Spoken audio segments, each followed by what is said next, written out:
Welcome back. It is time for Water Cooler Talk, brought to you by Grand Falls Casino and Golf Resort. And today, I'm joined by Argus Leader Media's Bryan Haenchen, who covers all things high school sports.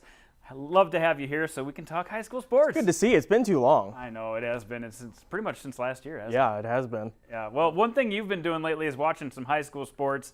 I've been trying to get out to as many games as possible, too. The rankings came out this Monday, and we saw Harrisburg at number 1 in boys AA. What was your first reaction to that? Probably the most deserving out of everybody. I mean, they've been, from the end of last year when they started rattling off those wins to get into the state tournament until now, the growth of that program has been pretty remarkable. Scott Langerock is getting a really good program there. They can score inside with Ace Zor and some other big guys inside. Then you have Brady Van Halen on the outside. They're a very versatile team offensively, and I would argue maybe the most dangerous up there with Lincoln on the AA boys side. Yeah, this is a team that took care of business, was tied at halftime last night against Roosevelt, and then look at this, we've got another sighting of a Slaughter. Blair Slaughter, this guy is a guy who can really make a difference, just a junior, but they've got so many guys just like that between that 6 foot, 6'4" range that are just super athletic. Great versatility. They play a good style of basketball. They like to push the tempo a little bit.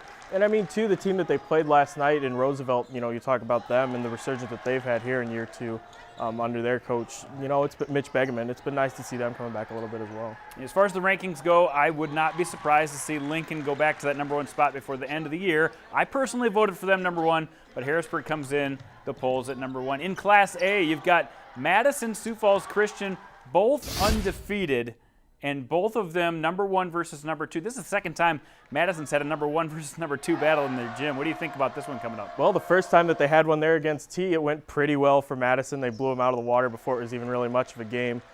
They've been really good. They've been getting a lot of production here from Jaden Yonke. Alex Fagan, obviously, the kid going to SDSU, has been playing some huge minutes for them. A very balanced, versatile team, and they're a lot of fun to watch as well.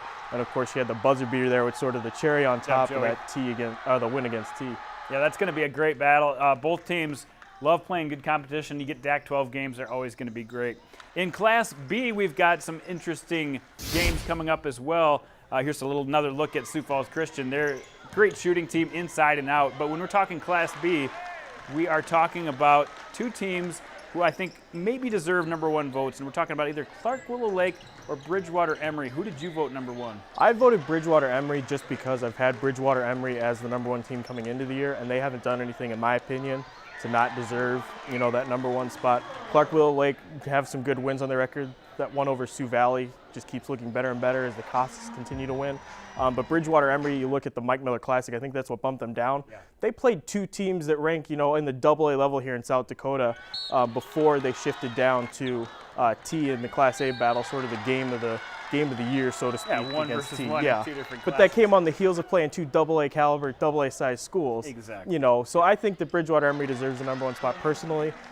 Such a great team. I totally agree. Prior Lake was a great team that they lost to, and then losing to T. I mean, who's gonna argue with that? So we agree they should be number 1, but that's why we do a whole media poll, so everybody can decide. Let's talk about girls basketball tonight. You've got Aberdeen Central, Harrisburg facing off in another 1 versus 2 battle. Who should be number 1 in this class? It seems like everybody's getting a vote in this class for number 1. Probably Aberdeen Central for now until somebody proves otherwise. You know, with Peyton Burkhardt, she's been so good this year. Then you factor in the addition of Emily Gardner's returned, which sort of opened things back up for them because teams can no longer just lock in and just, you know, pound Burkhardt inside. She had a big game against Roosevelt at the Mike Miller Classic too. They're a lot of fun to watch. But then Harrisburg as well. They got Janaya Ugovsky, who's back from last year. She's a great player. And then Abby Phipps, the sophomore, has been stepping up of late, pouring in a lot of points for a Harrisburg team that's looking a lot better offensively of late. Yeah, and they've got Sydney Howling as well, so they've got a lot of different, and they made it all the way to the finals last year. I think they've got some experience there. I think they're a team definitely to watch out for, and in their home gym, that's going to be a fun game to watch between 2 of the best in AA. So that's a look at AA, but everybody's talking about Class A right now. You were at this game. St. Thomas More, their first loss since 2013 against a Class A team, and the 48 straight. How do you explain this one? Boy, that was incredible. It was surprising. At the beginning of the game, it was sort of like, oh, West Central's just off to a hot start. They're going to cool off. Well, then they didn't really cool off. and it was a lot of their defensive pressure, their running tempo on St. Thomas More that got the Cavaliers out of whack early and out of sync offensively. And then all of a sudden, you could feel them starting to believe. You could feel the crowd starting to get into it. Everything sort of building against. There's your video right there. Yeah, building against them. And then sure enough, at the end of regulation, they hit the three-pointer to force overtime. That's when you knew sort of that it was over. And then that right there was the look that St. Thomas More had at the end of overtime. Wouldn't go, and West Central holds on. No field goals scored. No field goals hit at the end of or in overtime at all. It was all free throws. So do you think them losing a game and then almost losing the next night at the Haenchen Classic cost them a number 1 ranking, or did you put them at number 1? I kept them at number 1. I think looking because it was a weird week. Everybody 1 through 5 lost in Class A. Their loss, I would argue, was probably, with Lennox and Vermilion's, probably not quite as bad. Plus, they bounced back against a really good team in Class B in Warner on a neutral site. So I kept St. Thomas More at number 1. Yeah, Class A was crazy. Now we're talking about Class B, another big shakeup in the rankings. We had 3 teams that were in the rankings last week that are now out of the rankings, and then a few new teams come in, including Wabash Summit. Look at this, top 4 all undefeated. Yeah. How do you make heads or tails out of this group? Good luck. Yeah. I don't know how you do. I think that this is a matter of maybe some of the teams with these undefeated records are starting to separate themselves from the other teams that have maybe a little more inflated records just based off strength of schedule.